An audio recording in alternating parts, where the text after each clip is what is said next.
Fighting games have not really had a good track record with story modes. It's ironic, seeing as how fighting games usually still had plots.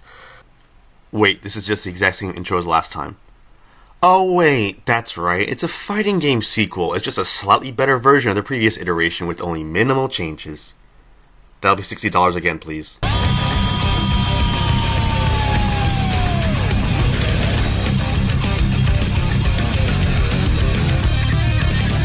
Alright, maybe that's a bit much to say.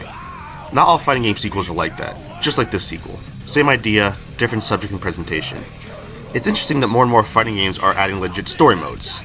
It's something that I do like, but that being said, the quality of them still varies, and we haven't really had anything that tops MK9. Okay, before we begin, I need to state a few new things. For this video, I am lifting a bit of a restriction. It's not going to be only cinematic style story modes, or this would be a short video. They will still feature, but so long as it is heavily story-based, it can be featured. However, it must be strongly story-focused in some regard with plenty of cutscenes, so things like World of Light are not eligible. Damn it. I must reiterate though, I like fighting games, but I am not a competent enough player to go deep into the mechanics, so the focus will be solely on the narrative. I will only bring up gameplay sections if there's some unique twist or impacts the story in some way, shape, or form. With that said, let's begin. That is bullshit blazing, still my heart is blazing. If the word kill me, I don't need a new word under you. Soon you will know, we already know the smell of the game. Let's start off with Dragon Ball FighterZ. There are three main story arcs, those being the hero story, the villain story, and the android story. The basic plot is the same for them all, but they do go in different directions. So the basic plot is that characters throughout the Dragon Ball world are fainting out of nowhere, and dead villains from the past have been brought back to life. At the same time, dark clones of the cast are causing chaos, and the passed out characters now have a link with someone. And all these events transpiring seem to be linked to the mysterious Android 21. Now the main goal of everyone is to find out more about this Android 21 and what her ultimate goal is. Yeesh, not so simple after all. The hero story is the most basic. It introduces the plot, what people are doing, and that's really it. It's a basic Dragon Ball story through and through. I wouldn't say it's bad, but besides the basic stuff I just covered, it doesn't really go anywhere. The villain side's a little more interesting, as we get to see a bunch of the villains interact with other villains, and we have to basically root for these assholes, but nothing really special happens in this story either. I believe that the quote-unquote canon story of these three is the android story. The androids are the main focus, and it has the most interesting dialogue and interactions between the characters, and it also gives the most development to Android 21 and who she is. She is kind of an interesting person, even if the split good and evil personality thing is pretty generic. Also, implying that she's Jiro's wife makes me wonder how in the hell this psychotic, crusty old fart got such a babe! I need to get out more. It is also the longest of the three stories, as most of the time the other stories end once they finally fight 21, but since Good and Evil 21 split in the Android story, there's more time dedicated to who 21 is and how she interacts with everyone. You can also tell this is the main story of the game since Goku still has to steal the win at the end. Typical. Unfortunately, while the Android story is probably the best one narrative-wise, it is still average. Not bad, and a little better than the other two stories, but it's nothing to write home about. The main enemy fodder being just dark palette swaps of the playbook characters is disappointing, but since you can't always have main characters fight each other given the circumstances, it makes sense, even if it is bland and way overused in fighting games. It's a much better option than the very common misunderstanding fights that plague fighting game story modes, however. Plus, it does allow characters to either make fun of themselves or contemplate how things would be if they were evil. However, the best part of all the stories is the character interactions and the dialogue between them. You have two or more characters from this roster that you've always wanted to see interact. They have an option to do just that, and their dialogue is pure fantasy fulfillment and fan service. Cell, in particular, seems to like roasting everyone. Do you really think you, who couldn't even handle his little brat, can handle Goku? Remind me, who was it again who lost to Goku twice? You can just pay close attention to me in this fight. As I am now, there's no point in fighting me. Yeah, no kidding. You there, do you know Dr. Gero? Oh, what, he's asleep? You gotta be kidding me. I'm asking if you were created by Dr. Gero. Gero! That a stupid name! Oh, for the love of... What are these things? Can they really be this stupid? It is the best part of the story mode, and if you're a fan, it is the main reason to play the story mode for this game. Otherwise, it's just a basic anime story mode. The next story mode is Soul Calibur 6, which actually has 2 story modes. Did not expect that, but let's see how they are. Soul Chronicle is the canon story mode of this game. Soul Calibur is essentially doing what MK9 did, and doing a reboot of the series, but I'll address that a bit more later. It starts off with a stupidly quick recap of the plot of Soul Edge. Soul Blade? The game before Soul Calibur 1.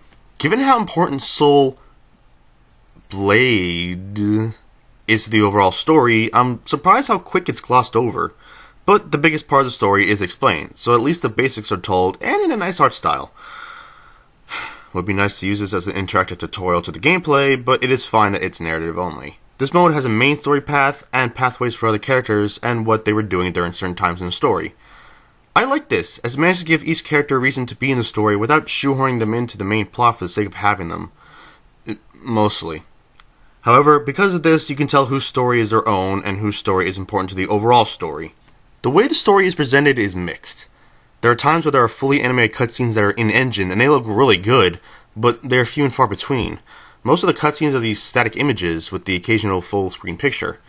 These static images leave it up to air as to whether or not it's a stylistic choice, or to save money. But it has color, and is presented much better than Soul Calibur 5, so that's good. As for the main plot, it's pretty simple. It is just the story of Soul Calibur 1 again, only with more detail, some minor changes, and it delves just a tiny bit into the story of 2 and 3. It kind of plays it safe. I guess it's done that way to make people interested in the plot again, and after 5 it makes sense to go back to the beginning and try again, but I can't help but feel a bit disappointed as the story literally progresses backwards. And it is going for what MK9 did, where there would be big changes in the timeline, as Zasalamel's secret story chapter reveals that the original timeline Zasamel pulled a Raiden and showed the future. But given how Zasalamel doesn't do anything in Soul Chronicle, the timeline has no major changes yet. He may be too powerful to be in the main story at this point, I suppose, but since he doesn't try to actively change much, whatever is changed is minor, as stated before. The new stuff that is added to the story is more or less just an advertisement for the other story mode, since the new characters Grow and Aswell don't really change or alter anything in the main plot. They appear, then they're gone. Some of the individual stories set up some interesting paths for the stories ahead, but the main plot definitely plays it safe and doesn't try to do too much. Tekken 7's story may have been bad, but at least something happened, even if it was only at the tail end of the story. Oh well, hopefully if there is a Soul Calibur 7 they'll fix things, but as of right now the story is just fine. Nowhere near as bad as 5's story, but nothing new. It just exists. The other story in this game is called Libra of Souls. It is more or less self-insert fanfiction, and no, I'm not kidding. It takes place parallel to the main story, with occasional overlaps, except you play as your own created character, and apparently it is still canon, although how it will affect future plotlines is yet to be revealed. It can be fun though. It has a good amount of RPG elements, such as weapons with better stats and leveling up, which keeps the mode fresh and exciting. Not to mention you can travel around a map of Europe and you can have random encounters and side missions. I personally feel that it's a bit weird for a fighting game and can have a hard skill gap for certain missions. Let me touch on that real quick. In RPGs, whenever you face off against an enemy that's many levels above you, it makes sense why it's difficult. However, given the intrinsic nature of fighting games, levels can only do so much compared to skill. So to compensate, they make enemies have way higher stats than you may be ready for, and make the AI super aggressive. Grinding can be a pain in this playstyle as well, so that makes it boring to get through this mode if all you can do to keep up is grind. So, if you suck at fighting games like me, it can make getting through the main quests already difficult, and it can make side missions a nightmare. However, the idea that this mode tries to go for is still cool, even if the execution needs more fine-tuning. You also do get some choice-based decisions leading towards either good or evil, which is good for replayability. It also helps to flesh out our new characters Grow and Aswell more, since they don't affect the main plot all that much and have a much bigger presence here. We even learn more about them, like how despite his design, Grow's more complicated of a character than his dark and brooding look gives off. However, given how events transpire, I'm not sure we'll see these characters again, so whatever potential they might have had to affect the main story and change more stuff in the new timeline is pretty much gone. Geralt is in here as well, and it is stated that since this mode is also canon, that he is canon to the world of Soul Calibur now. But he doesn't do much to affect anything here either, so why bother? He gets a cool fight scene with Mitsurugi, but if that's the most he's good for, why insert him at all?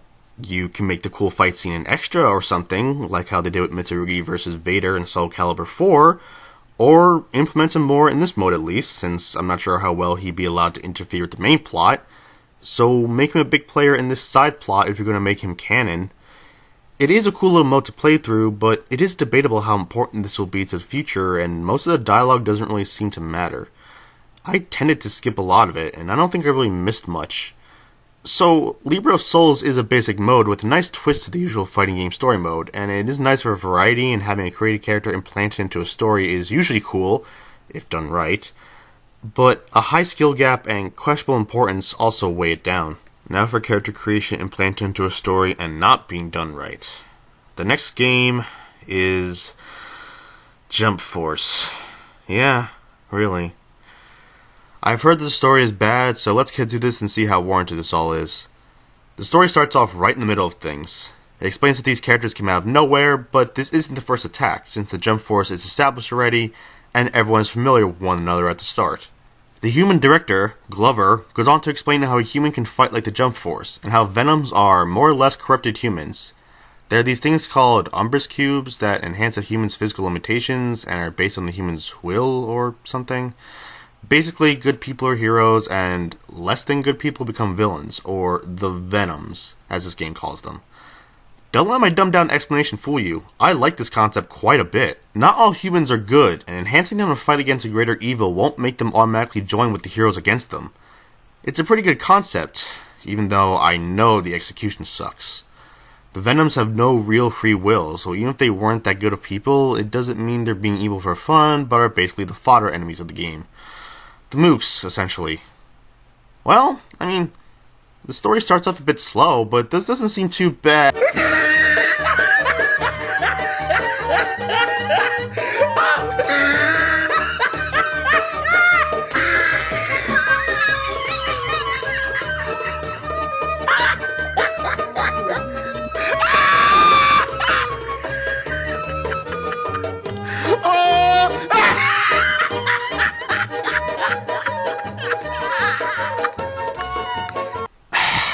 Well, I guess it's time to talk about the Zoe in the room.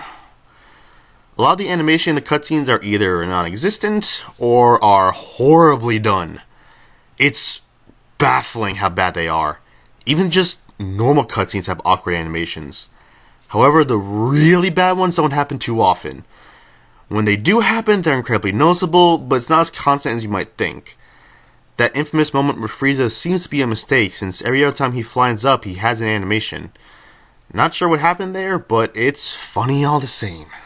The rare times they do have cutscenes with effort put into them, the frame rate just dies, and you can't even tell what's going on due to the slow movements and near constant screen tearing.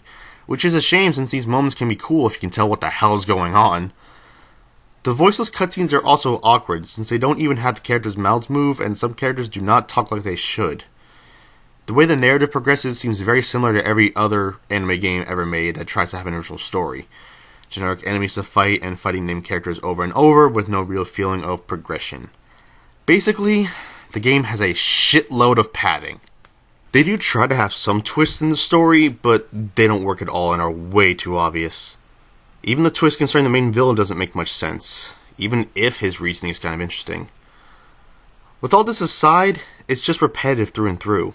It's not downright horrible, just very subpar. However, its presentation is what's terrible. The one thing I do like is that this is a shonen game that finally acknowledges that these characters can bleed. I always love battle damage in games, and the fact that the characters have more than just scrapes and do bleed is a great addition. But it has nothing to do with the story, so just ignore it. Kind of like how you should ignore this game. Now time for Dead or Alive 6's story mode. I'm gonna be honest here. I have absolutely no knowledge of Dead or Alive lore at all. I only really know Dead or Alive for its... well, I think you know where I'm going with this. But, might as well give it a shot, right? No harm in that. Nothing so bad! Oh my god. Does TOA have a legit story mode? Because I didn't see anything here. Okay. Let me get the positives out of the way first. It has a similar structure to Soul Calibur, in that there is a main plot line, and each character gets their own as well. So the game can give more context, or give a purpose to those characters that are not too important to the story. Also, unlike Soul Calibur, all cutscenes are actually cutscenes, and since the game does look legitimately good, the graphics of the cutscenes thereby look good as well. That's about it, though. The main deal with the plot seems to be the resurrection of this guy named Raido, who I have no doubt is an important character, but minutes after he is revived, he loses and dies again. So what the hell was the point? And nobody really seems to care that such a threat is back. Like, I'm sure the more personal stakes are more of a deal, but if this guy is supposed to be the big bad, shouldn't it feel like it? Not even counting the multiple character stories, the main story is so disjointed and jumps around, and the pacing is non-existent. Kind of like how I'm talking. Like, you'll have two characters make eye contact and then fight. Or a really baffling one, a character runs away, implying they got away, only to then go into gameplay. Oh my god. Like I said, I'm sure knowing more of the lore would help, but as is, the story doesn't seem to move and things just happen, while simultaneously nothing is accomplished. Other games are able to give a cohesive standalone story while also having tie-ins to previous events and having them mix well, but this seemingly doesn't. It is really difficult to describe how bad this all is, so find some way to watch it or play it, and I guarantee that you will throw your hands up in confusion every 5 fucking minutes. Here's another game that I fully admit I have no idea what it's about. Grand Blue Fantasy is a mobile JRPG and it got a fighting game spin-off recently. I heard something interesting about how it handled its story mode, so time to look into that. It's a beat 'em up? Seriously? Whoa! Holy shit! That's really interesting! Whoa! Oh, okay. So, I'm not going to pretend that I understand the story, but I'll try my best. Our two main characters try to reunite with an old friend of theirs, but she has turned to the dark side. After something happens, our heroes go out to figure out what's going on. Throughout the story, other characters end up being mind-controlled and have to be saved, which is a very generic plot device. Maybe the base series has more deep and compelling stories, but this seems like an excuse plot, honestly. The story is average anime RPG schlock, but I guess it's not horrible, but more knowledge of the mobile game would help, I guess. Visually, the story is presented in an unimpressive way, as it is just a character model standing around talking in a flat shot the whole time.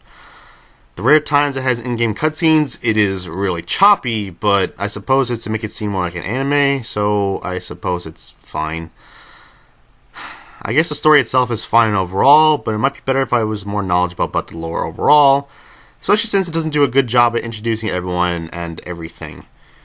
Anyway, gameplay talk now, and this is the only time I'm breaking my rule about solely being about the narrative, since I do need to touch upon how the gameplay is different in this mode. For the most part, your fighting game mechanics transfer one-to-one in this mode, and it manages to work well.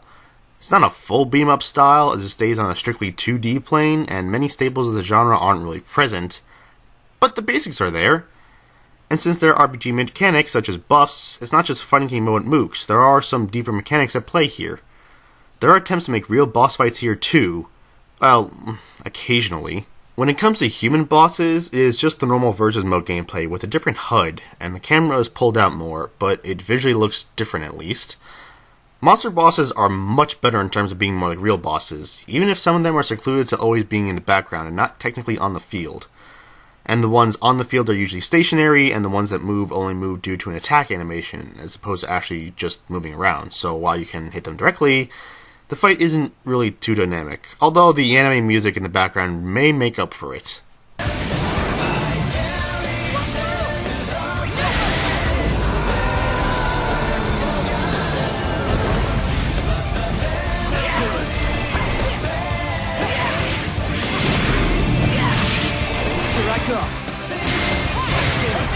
This mode gives me serious Subspace Emissary vibes, and while it is not quite as unique as that, it is a welcome change and a step in the right direction. While it still needs some work, there's some real potential here, and this is the kind of twist on traditional fighting game story modes that is greatly appreciated, and I wish more fighting games could take chances like this from time to time. And finally, Mortal Kombat 11, which by default is already one of the better ones, but there is stuff to talk about, as it is probably the worst of the modern MK stories. The production value is once again really high. Everything looks really good, such as the facial animations once again being top tier, but also certain things like certain camera angles and cinematography and some of the lines of the script are well written, and so many assets made just for this mode that show that effort was clearly put in. Certain story moments can be really cool, such as anything having to do with the buddy duo of Scorpion and Sub-Zero, or the siege on Kronika's castle. Even the worst modern MK story mode is better than many other fighting game story modes, that's for sure. The fight choreography also improved, but I will admit that the camera just stopped moving so much so we can appreciate it more. That being said, because of the way time travel is used in this, there are quite a few problems. The past version of the cast is the one from MK9. Okay, fine. But why are the designs so different if it's the same people? I get they didn't want to just take the MK9 models and try to upscale them, but the designs for quite a few of them are so different. A good example of the change not being too bad is Johnny. It's his design from 9, but the color of his pants are different and he has a jacket, but it's more or less the same. A bad example is everyone else. But let's give a specific example. Look at Jax in MK9 versus the MK9 version in 11. This is the same character at the same age from the same point in time. And even then it's not consistent, since the past version of Kano is not the MK9 one, but just his MK3 version as a 3D model. Then there's Cabal, who is still in the Black Dragon, despite the fact that he should be a cop by now. Then there are characters that shouldn't be there, like Aaron Black. There's a point in the story where Raiden is tempted to succumb to the darkness and use Shinnok's amulet, but chooses not to. Then next time we see him, he just has it and uses it. Way to hold your ground, buddy. The ending, spoilers, is both interesting and worrying. Interesting in that the slate is wiped clean completely, which can allow for the world of Mortal Kombat to be worked on again from the ground up, and the plot and roster can go anywhere now, and that can be cool. On the other hand, a lot of MK fans freak out when characters from the first 3 MK games are not in any of the new ones, which can cause problems, not to mention since everything is wiped clean, the entire story becomes pointless. Whatever character or story developments that happened are just gone, so what was the point of it all then? One thing I legitimately like about this story is that we finally get to see more Elder Gods than just Shinnok, even if it's just one more. We've heard so much about them for decades, yet only now they actually getting involved, and it's legitimately awesome. The presentation of the final boss is really good as well, even if the fight itself isn't, but it also gives way to one of the worst retcons I've ever seen. Again, spoilers. So you know how it seems like there are 2 timelines only? The original Midway timeline and the modern Netherrealm timeline?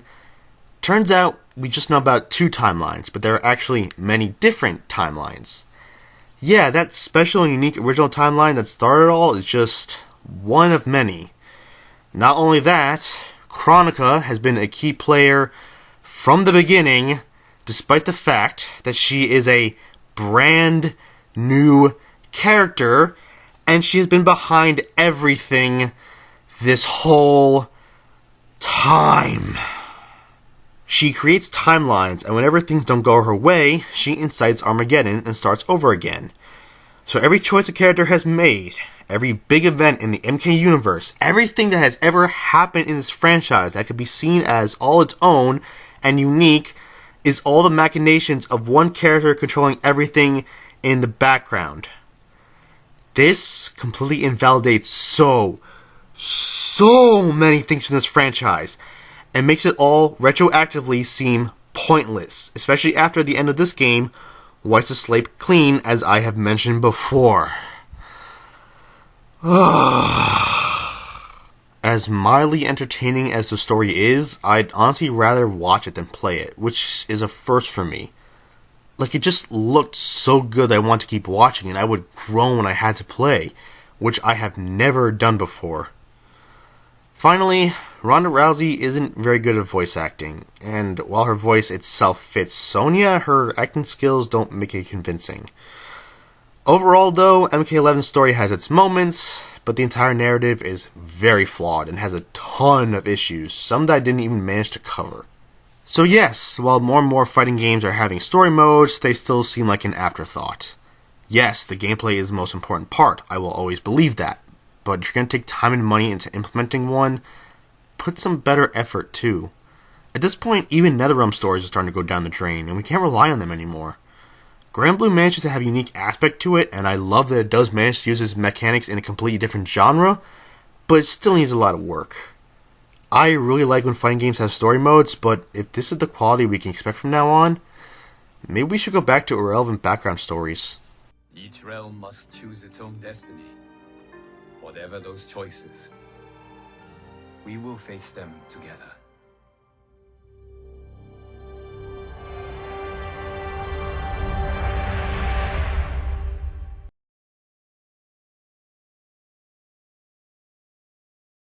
She's kind of an interesting person, even with the split good and evil personality.